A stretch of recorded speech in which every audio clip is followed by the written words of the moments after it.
Nagsimula ang pelikula sa Pilipinas, kung saan isang reporter na nagngangalang Matia Pham ay nagtatago sa loob ng kanyang van habang sinusubaybayan ang isang sindikato ng human trafficking. Sa kabila ng matinding panganib, buong tapang siyang pumasok ng mag-isa sa pinagtataguan ng sindikato. Ngunit hindi nagtagal, natuklasan siya ng ilang tauhan ng sindikato at sinubukan siyang hulihin. Kalaunan nalaman ng pinuno ng sindikato na si Paklong ang kanyang presensya. Dumating ito kasama ang kanyang kanang kamay na si Tak. Sa isang sagupaan, nagawa ni Matia na mapabagsak ang mga tauhang humahabol sa kanya. Ngunit si Tak na may hawak na palaso ay umatake at napatay ang isa sa mga tauhan pati na rin si Matia. Pagkatapos nito, lumipat ang tagpo kay Wang Wei, isang lalaking pipi na naninirahan sa simpleng bahay kasama ang kanyang anak na si Rainy. Bagamat kung ano-anong racket lamang ang kanyang pinagkakakitaan, masaya pa rin si Rainy na kasama ang kanyang ama sa kabila ng lahat ng kanilang kakulangan. Lalo pa siyang natutuwa kapag tinuturuan siya nito ng kung fu. Gayunpaman, nalulungkot si Rainy dahil malapit na siyang bumalik sa China para tumira sa bahay ng kanyang lola na nangangahulugang mahihiwalay na siya sa kanyang ama. Samantala sa ibang lugar, nakipagkita ang lalaking nagngangalang Navin sa isang miyembro ng sindikato ng human trafficking. Sinabi niya rito na mayroon siyang potential buyer na handang bumili ng 30 atabs. Dahil napakalaki ng transaksyon, sinuhulan niya ang miyembro ng sindikato upang makaharap ng personal ang kanilang pinuno na si Mr. Song. Pagkatapos ng pulong, umalis si Navin sakay ng van na pag-aari ni Matia sa simula ng kwento. Doon nabunyag na asawa pala siya ni Matia at kasalukuyan niyang iniimbestigahan ang pagkawala nito. Bago bumalik sa China, sinabihan ni Wang Wei si Rainy na magpagupit ng maikli. Ngunit nagbago na ang isip ni Rainy. Ayaw niya nang bumalik sa China dahil ayaw niyang iwan ang kanyang ama.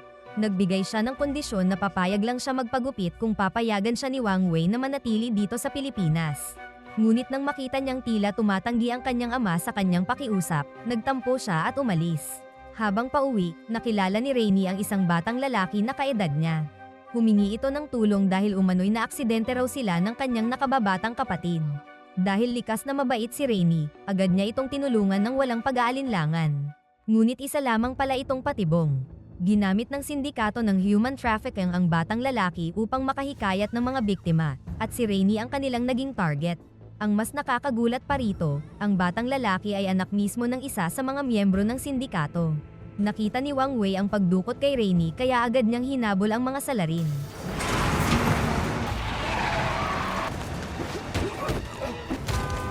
Ngunit sa mismong sandaling iyon, hinarang siya ng isang siga ng sindikato na nagngangalang Ho. Puwersahan nilang kinaladkad si Wang Wei papasok sa isang gusali upang hindi makatawag pansin sa mga taong maaaring makasaksi sa pangyayari. Sa kabutihang palad, nagawa ni Wang Wei na labanan ang mga ito. Agad siyang umakyat muli sa truck upang hanapin ang kanyang anak.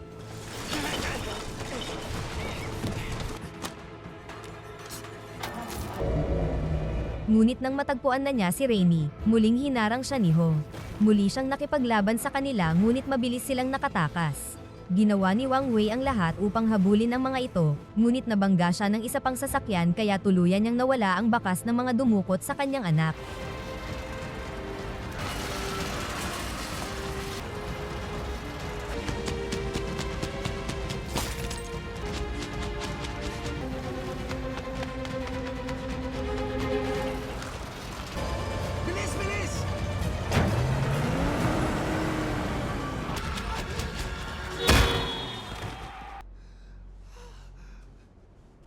Kaagad niyang isinumbong ang pangyayari sa himpilan ng pulisya, kung saan siya ay sinalubong ni Sergeant Yaong.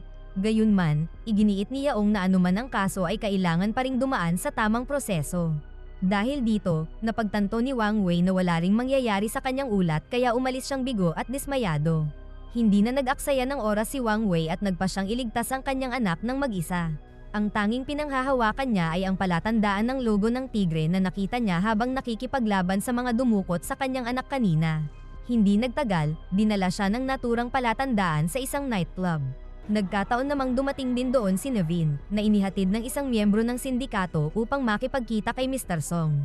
Doon nalaman na si Ho pala ang anak ni Mr. Song. Ipinakilala ni Navin ang kanyang sarili at agad niyang sinabi ang tunay na dahilan ng kanyang pagpunta, habang palihim na nire-record ang buong pag-uusap gamit ang isang nakatagong kamera. Hindi naglaon ay nagkasundo sina Mr. Song at Navin. Ngunit sa mismong sandaling iyon, biglang nagkaroon ng kaguluhan sa nightclub dahil binubugbog ni Wang Wei ang isang miyembro ng sindikato habang pilit na tinatanong kung nasaan ang kanyang anak. Nang makita ito, naghinala si Mr. Song na si Naveen ang may kagagawan ng kaguluhan. Di nagtagal, kapwa nakipaglaban sina Naveen at Wang Wei laban sa mga tauhan ng sindikato.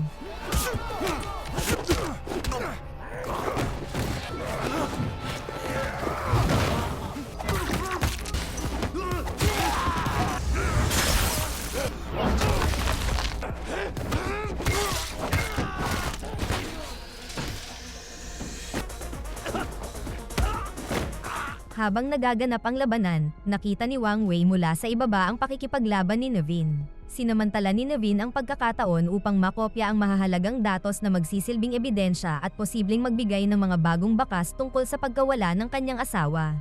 Sa huli ay nagkita sina Naveen at Wang Wei, ngunit inakala ni Wang Wei na isa ring kalaban si Naveen.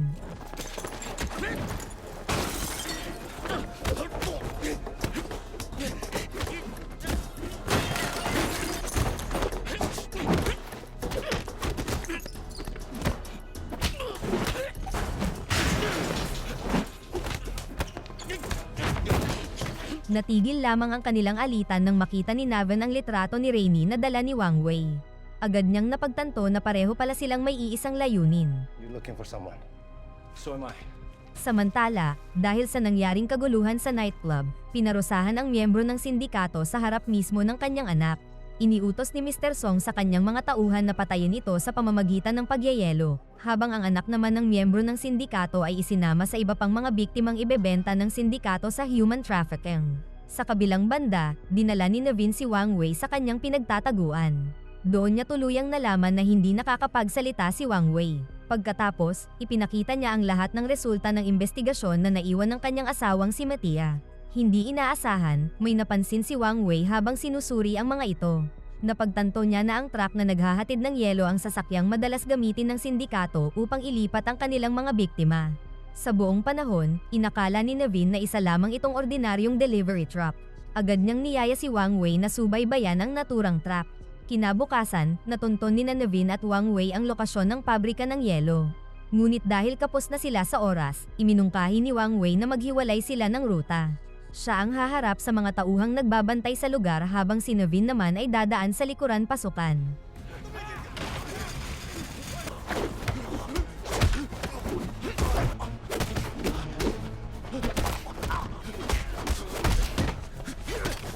Sa pagdaan ni Naveen sa likuran, natagpuan niya ang isa sa mga miyembro ng sindikato na nakapirmi na sa lamig. Ngunit bago pa siya makapasok ng mas malalim sa loob, biglang sumulpot si Ho at walang awang binugbog siya. Sinubukan ni Naveen na lumaban ngunit mas malakas si Ho at madaling nanaig sa kanya. Samantala, abala naman si Wang Wei sa pagtakas mula kay Mr. Song na walang tigil sa paghabol sa kanya habang may dalang shotgun. Kalaunan, nagtagpo silang muli sa iisang lugar kung saan nilinlang ni Naveen si Mr. Song upang mailihis ang atensyon nito at tuluyan nila itong mapabagsak. Nang makita ni Ho ang kanyang ama na wala ng malay, agad siyang tumayo upang protektahan ito. Sa simula ay nahirapan siya sa dalawa ngunit mabilis ding nakabangon at muling lumaban ng buong galit.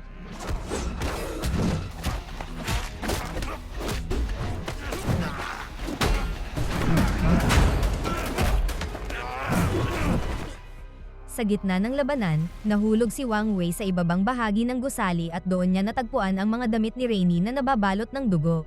Sa paniniwalang wala na ang kanyang anak, tuluyan nang nagwala si Wang Wei. Dahil sa matinding galit, muntik na niyang mapatay si Ho at Mr. Song.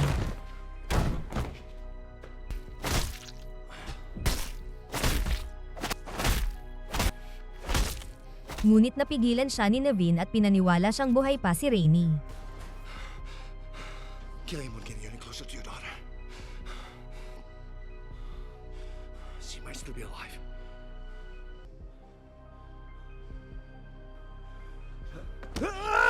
Ang kaguluhan sa pabrika ay umabot din sa kaalaman ni Paklong. Doon nabunyag na kasabwat pala ng sindikatong ito ang hepe ng pulisya. Si Paklong ay kumikilos sa ilalim ng impluwensya ng kanyang biyenang lalaking si Tai Luo, isang veteranong mafia boss na ngayon ay kumikilos na lamang sa likod ng iba't ibang ilegal na negosyo. Napangasawa ni Paklong ang anak ni Tai Luo, na kasalukuyang malapit ng manganak. Gayunpaman, hindi sang-ayon si Tai Luo sa negosyong human trafficking na pinatatakbo ni Paklong.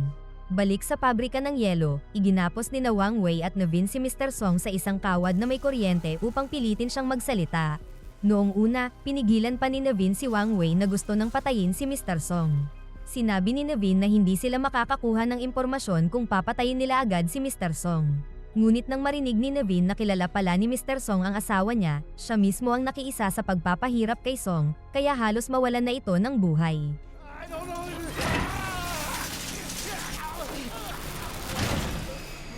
Matapos makakuha ng impormasyon mula kay Mr. Song, nagtungo sina Wang Wei at Navin sa isang lugar na kilala bilang Snake Pit. Samantala, minala si Mr. Song dahil bago pa man siya tuluyang makatakas, dumating si Paklong kasama si Tak.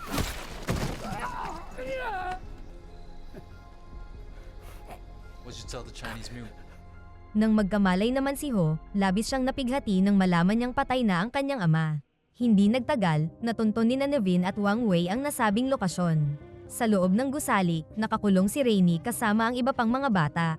Nagawa niyang salakayin ng isa sa mga tauhan ng sindikato at pinangunahan ng iba pang mga bata sa pagtakas. Bago pa man sila tuluyang pumasok sa mas malalim na bahagi ng gusali, nagawa ni Navin na ilantad ang lihim na himpilan ng sindikato sa pamamagitan ng kanyang social media.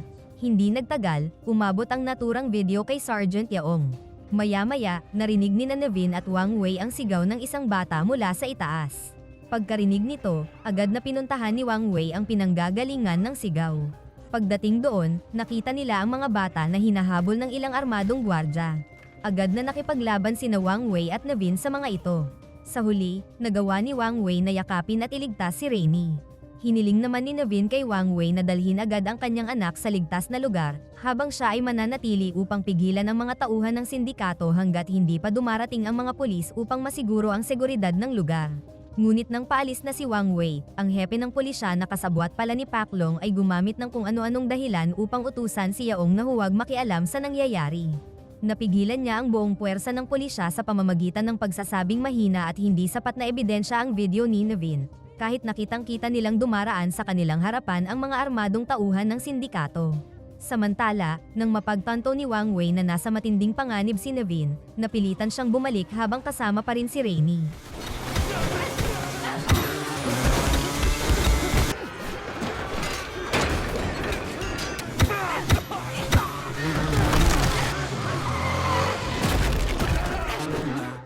Muli silang nagsanib puwersa ni Navin at nagawang talunin ang lahat ng kalabang humaharang sa kanilang daraanan. Matapos pabagsakin ang mga tauhan ng sindikato, dali-dali nilang pinalaya ang iba pang mga batang nakakulong pa sa loob. Ngunit habang sinusubukan nilang makalabas ng gusali, dumating ang mas marami pang tauhan ng sindikato upang pigilan sila, kaya napilitan silang umatras at tumakas paakyat sa itaas ng gusali. Sa itaas, si Rainy at ang anak ng miyembro ng sindikato ang kusang gumawa ng lubid mula sa mga piraso ng tali na kanilang pinagdudugtong-dugtong.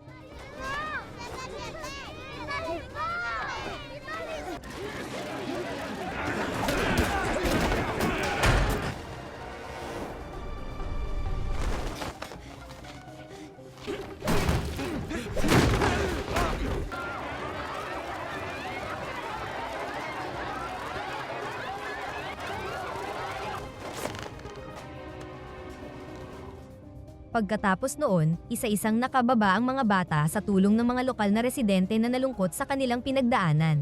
Nang makita itong nangyayari, hindi na napigilan ni Yaong at ng kanyang mga tauhan ang kanilang sarili at tuluyan na nilang sinuway ang utos ng hepe ng pulisya.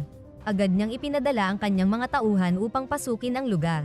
Samantala, sa itaas, ang anak na lamang ng miyembro ng sindikato ang naiwan. Sa kasamaang palad, natuklasan siya ng isa sa mga tauhan ng sindikato. Mabuti na lamang at eksaktong dumating si Yaong ng sandaling iyon at napigilan ang tauhan bago pa nito may hulog ang bata. Kasabay nito, sa loob ng gusali, hinarap ni Navin at Wang Wei ang walang humpay na pagdating ng mga tauhan ng sindikato, dahilan upang sila ay mapaligiran. Ilang sandali na lamang at tuluyan na sana silang matatalo. Ngunit sa kabutihang palad, dumating ang puwersa ng pulisya at tuluyang natigil ang kaguluhan. Matapos ang insidenteng ito, ipinatawag si Paklong upang humarap kay Tai Luo at sa iba pang matataas na pinuno ng mafia. Naroon din ang hepe ng pulisya. Ang iskandalong dulot ng pagkakalantad ng negosyo ni Paklong ay ikinabahala ni Tai Luo dahil maaaring madamay at mabunyag din ang iba pa nilang ilegal na operasyon. Kaya upang maiwasan iyon, binalak ni Tai Luo na gawing alay o sisihin si Paklong. Balak niya itong ipakulong upang malinis ang kanyang pangalan. Ngunit dahil pakiramdam ni Paklong ay basta na lamang siyang itinapon, labis siyang nagalit at pinatay si Tai Luo pati na rin ang iba pang mga pinuno ng mafia.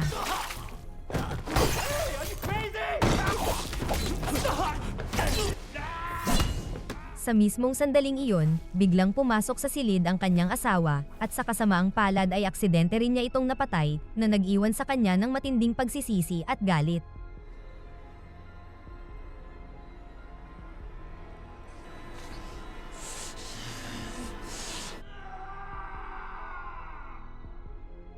Samantala, sina Navin at Wang Wei ay nasa himpilan na ng pulisya. Humingi naman ng paumanhin si Yaong sa kanila dahil kinakailangan munang manatili si Wang Wei sa loob ng holding cell hanggang sa sumapit ang umaga.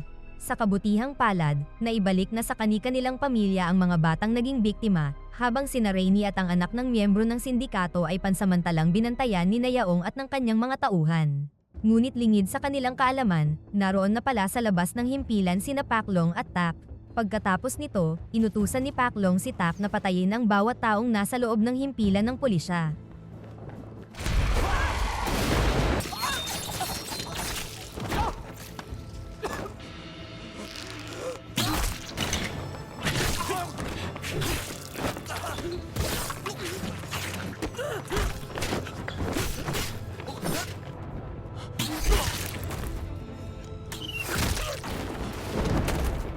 Nang makaramdam si Yaong na may kakaibang nangyayari, nagpa siya siyang alamin kung ano talaga ang sitwasyon.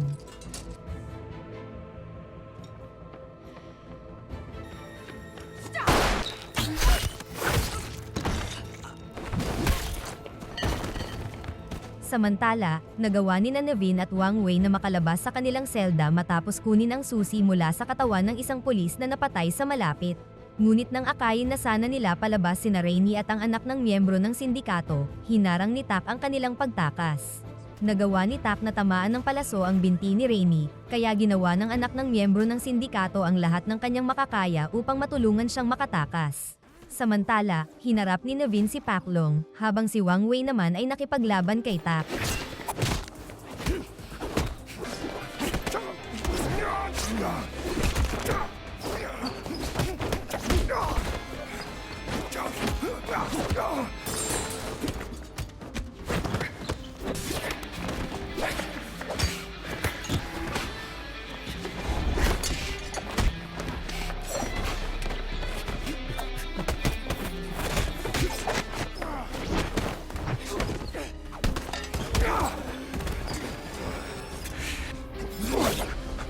Habang nagpapatuloy ang labanan, biglang dumating si Ho upang sumali.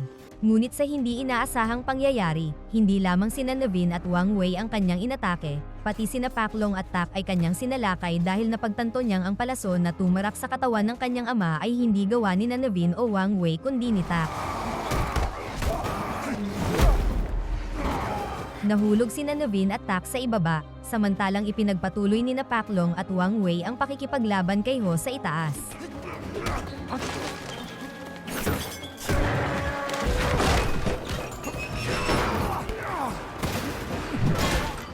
Sa gitna ng kanilang laban, nasaksak ni Tak si Navin. Pagkatapos nito, kinuha ni Tak ang singsing na naiwan ni Mattia at isiniwalat na siya ang taong pumatay rito. Nang marinig iyon, labis na nagalit si Navin at ipinangakong ipaghihiganti ang pagkamatay ng kanyang asawa, kahit pakapalit nito ang sarili niyang buhay.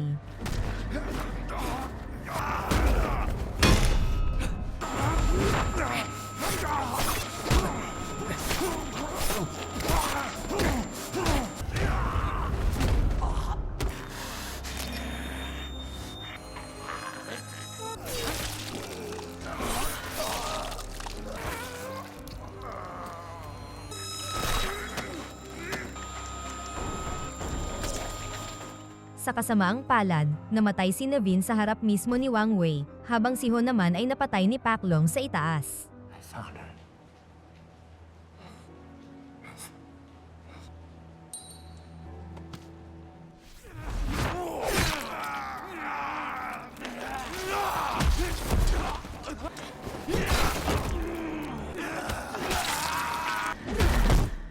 Matapos iyon, hinabol ni Paklong sina Rainy at ang anak ng miyembro ng sindikato na nagtatago.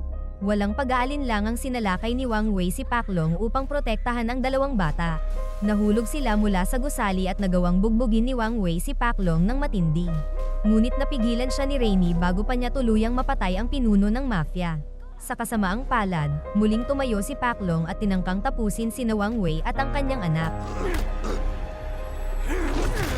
Ngunit bumalik ang batang lalaki at sinubukan siyang pigilan. Kasama si Rainy, matapang nilang ipinagtanggol ang walang malay na si Wang Wei. Sa kabutihang palad, dahil sukdulan na ang kanyang pagod at mga pinsala, pinili na lamang ni Paklong na umalis. Ngunit habang siya ay papalayo, bigla siyang nawalan ng malay at bumagsak, na naging sanhi ng kanyang kamatayan. Sa huling eksena ng pelikula matapos ang insidente, makikitang nasa tabing dagat sina Wang Wei, Rainy, at ang batang lalaki. Dumating din doon si Yaong upang ibalita na tuluyan nang nabuwag ang lahat ng operasyon ng sindikato. Pagkatapos nito, ikinalat ni Wang Wei ang abo ni Navin sa dalampasigan bilang huling pagpupugay sa kanya. Sa huli, ikinwento ni Wang Wei sa kanyang anak kung paano niya nakilala ang kanyang yumaong asawa.